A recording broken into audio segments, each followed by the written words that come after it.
Mungkin lu pernah kepikiran, kenapa hampir semua merek HP bangga banget nulis Gorilla Glass di kotaknya. Bahkan buat sebagian orang, tulisan itu jadi alasan buat yakin kalau layar HP-nya bakal lebih awet. Padahal masih banyak juga HP yang layarnya retak walaupun udah pakai Gorilla Glass. Jadi sebenarnya seberapa penting teknologi ini?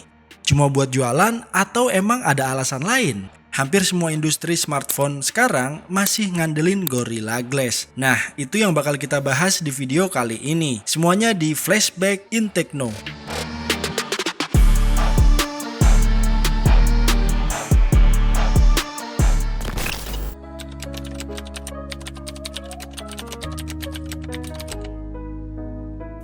Kalau ngomongin Gorilla Glass, nama yang ada di belakangnya adalah Corning, perusahaan asal Amerika Serikat yang berdiri tahun 1851. Umurnya bahkan lebih tua dibanding listrik masuk rumah-rumah. Awalnya Corning bukan perusahaan HP, bukan juga perusahaan elektronik. Mereka dikenal lewat riset material, terutama kaca dan keramik buat berbagai kebutuhan industri. Tahun 1960-an, Corning lagi ngerjain proyek kaca super kuat bernama Camcor. Waktu itu targetnya bukan buat HP, tapi buat mobil balap, pesawat, dan perlengkapan militer. Hasilnya emang kuat, tapi harga produksinya mahal dan belum ada pasar yang cocok. Akhirnya proyek itu masuk gudang bertahun-tahun.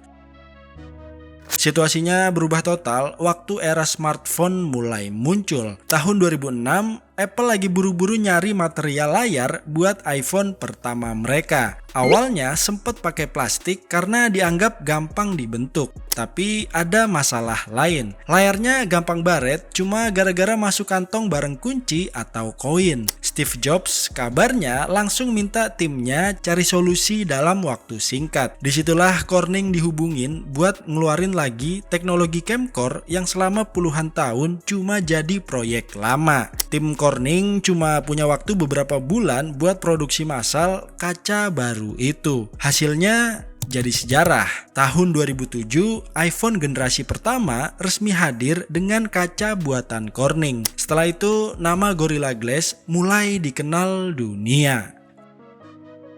Kesuksesan itu bikin produsen Android ikut antri. Samsung, Motorola, HTC, LG, Sony, sampai banyak merek lain akhirnya pakai Gorilla Glass. Nama itu lama-lama berubah jadi nilai jual. Bahkan banyak orang lebih hafal tulisan Gorilla Glass dibanding nama panel layarnya sendiri. Corning terus ngembangin teknologinya. Mulai dari Gorilla Glass 2 yang lebih tipis, Gorilla Glass 3 yang ngebawa fitur native damage resistance buat ngurangin goresan kecil, Gorilla Glass 4 yang fokus lawan benturan, Gorilla Glass 5 dan 6 diklaim lebih tahan jatuh dari ketinggian tertentu. Terus muncul juga Gorilla Glass Victus dan Victus 2 yang dirancang buat lawan benturan ke permukaan kasar kayak aspal atau beton.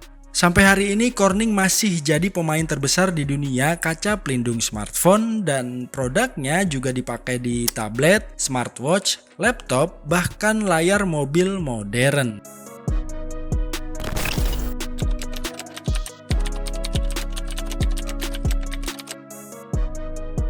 Nah, ini bagian yang paling sering bikin orang salah paham. Gorilla Glass emang kuat, tapi dari awal Corning sama sekali nggak pernah bilang kalau produknya anti pecah. Yang mereka kejar adalah bikin kaca lebih tahan goresan dan lebih tahan benturan dibanding kaca biasa. Dua hal itu beda jauh. Banyak orang ngira kalau kaca makin keras berarti otomatis makin susah pecah. Padahal dunia material justru banyak komprominya. Waktu kaca dibuat lebih keras buat ngelawan goresan, ada tantangan lain soal daya tahan sama benturan. Corning harus cari titik tengah supaya dua kemampuan itu bisa jalan bareng.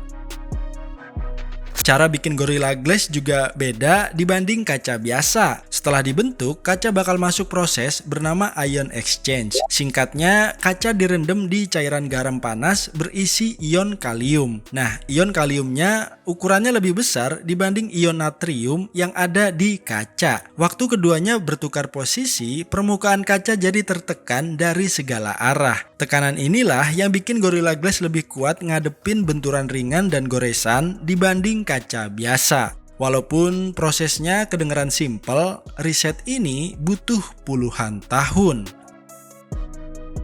Masalahnya, benturan di dunia nyata susah ditebak. HP jatuh dalam posisi datar, hasilnya bisa aman. HP lain jatuh miring dan bagian sudutnya menghantam batu kecil, layarnya langsung retak. Sudut benturan, tinggi jatuh, permukaan lantai, berat HP, ukuran layar, desain bezel, sampai rangka bodi, semuanya ikut nentuin hasil akhirnya. Makanya dua HP dengan Gorilla Glass yang sama belum tentu punya daya tahan yang sama. Bahkan casing juga ikut berpengaruh. Terus gimana soal tempered glass? Nah, ini juga banyak orang ngira kalau Gorilla Glass bikin tempered glass jadi percuma. Faktanya justru saling melengkapi. Tempered glass dipasang buat jadi lapisan pertama yang nerima benturan dan goresan. Kalau pelindung itu pecah lebih duluan, peluang layar utama selamat jadi lebih besar. Jadi jangan heran kalau tempered glass retak terus layar aslinya masih mulus, justru itu tanda pelindungnya bekerja.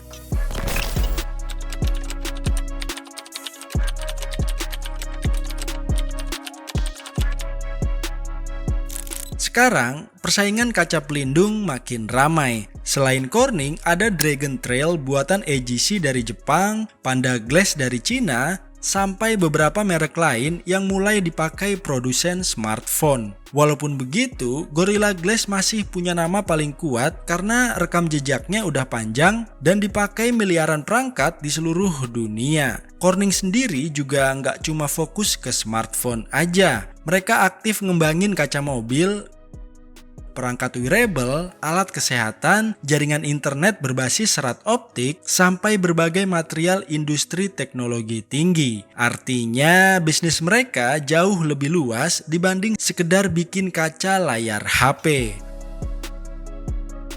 Kalau lu beli HP, jangan langsung anggap tulisan Gorilla Glass sebagai jaminan layar bakal kebal pecah. Anggap aja itu bonus perlindungan ekstra. Tetap pakai casing yang bagus, tambah tempered glass kalau perlu, dan jangan sengaja ngetes ketahanan layar cuma gara-gara lihat video drop test di internet. Video kayak gitu biasanya dibuat dalam kondisi tertentu, sedangkan kejadian asli jauh lebih random. Satu batu kecil di jalan bisa menghasilkan benturan yang beda total dibanding lantai keramik mulus.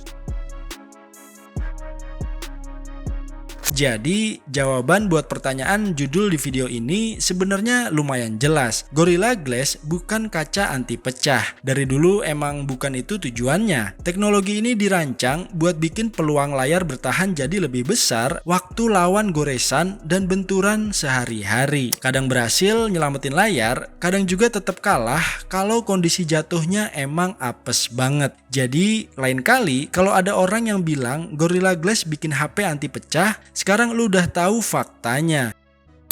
Jadi gimana menurut kalian? Kalau ada info yang kurang, tulis di komentar ya. Kita diskusi bareng-bareng, jangan marah-marah. Oh iya, by the way, ini suara asli gua, bukan AI atau robot. Oke, segitu aja info yang bisa Nayonet sampein di video kali ini. Kalau suka konten kayak gini, boleh komen di bawah ya. Next kita bahas apa lagi nih yang berkaitan sama teknologi dan gadget. Gua Rio, signing out.